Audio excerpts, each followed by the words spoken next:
1 ಲಕ್ಷ ಇರುವ ಪುಟ್ಟ ರಾಷ್ಟ್ರ ಇದು.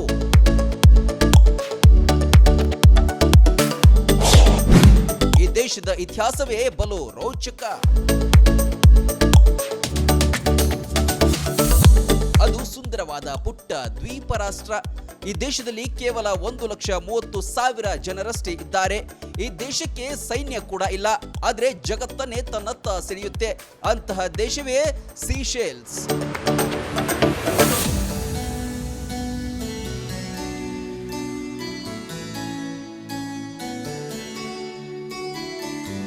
ಈ ದೇಶದ ಇತಿಹಾಸವೇ ಬಲು ರೋಚಕವಾಗಿದೆ. 256 ವರ್ಷಗಳ ಹಿಂದೆ ಇಲ್ಲಿ ಯಾರೂ ವಾಸವಿರಲಿಲ್ಲ. 1770ರಲ್ಲಿ ಬ್ರಿಟಿಷರ ಕೃಪೆಯಿಂದ ಈ ದೇಶದ ಬೆಳವಣಿಗೆ ಆಯಿತು. ಆಗ ಇಲ್ಲಿ ಕೇವಲ 27 ಜನ ಮಾತ್ರ ವಾಸ ಮಾಡೋಕೆ ಹೋದ್ರಂತೆ.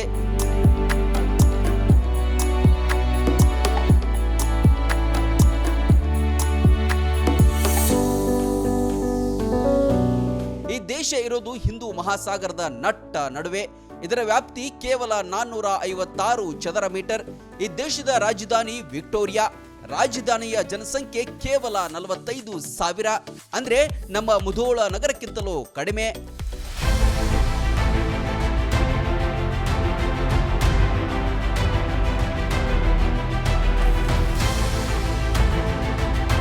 ಭಾರತಕ್ಕೂ ಈ ದೇಶಕ್ಕೂ ಬಹಳಷ್ಟು ನಂಟಿದೆ. ಬ್ರಿಟಿಷರು ವಸಾಹತು ಸ್ಥಾಪನೆ ಮಾಡಿದಾಗ 27 ಜನರ ತಂಡ ಇಲ್ಲಿ ನೆಲೆಸಿತ್ತು. ಅದರಲ್ಲಿ 5 ಭಾರತೀಯರು ಇದ್ರಂತೆ. 138 ವರ್ಷಗಳ ಹಿಂದೆ ಕಬ್ಬಿನ ಗದ್ದೆಯಲ್ಲಿ ಕೆಲಸ ಮಾಡಲು ಬಿಹಾರದಿಂದ ಹೋದವರ ಮರಿಮೊಮ್ಮಗ 2020ರಿಂದ 25ರ ತನಕ ಈ ದೇಶದ ಅಧ್ಯಕ್ಷ ಕೂಡ ಆಗಿದ್ರಂತೆ.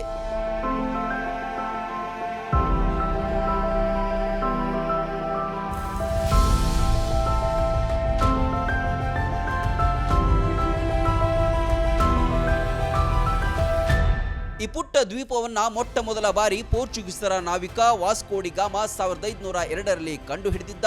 ಆಗ ಒಂದು ನಾಯಿ ಕೂಡ ಇಲ್ಲಿ ಇರಲಿಲ್ಲ.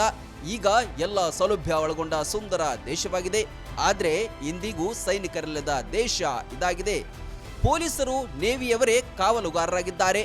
ಈ ದೇಶದ ಸಮುದ್ರ ಅತ್ಯಂತ ಸ್ವಚ್ಛವಾಗಿದೆಯಂತೆ.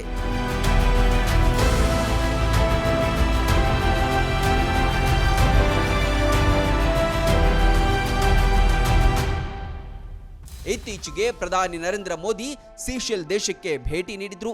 ಈ ದೇಶ ದೈತ್ಯ ಆಮೆಗಳಿಗೆ, ಸುಂದರ ಕಡಲ ತೀರಗಳಿಗೆ, ಸುಂದರ ನಿಸರ್ಗ ಹಾಗೂ ಪ್ರವಾಸಿಗರ ಆಕರ್ಷಣೆಯ ಕೇಂದ್ರವಾಗಿದೆ.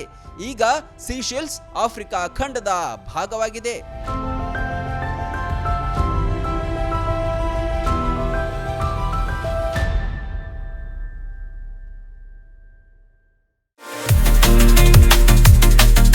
ನರ್ಸರಿಯಿಂದ PUC ವರೆಗೆ ಗುಣಮಟ್ಟದ ಶಿಕ್ಷಣಕ್ಕೆ ದಿ ಬೆಸ್ಟ್ ಕೊನ್ನೂರು ಶಿಕ್ಷಣ ಸಂಸ್ಥೆ LT.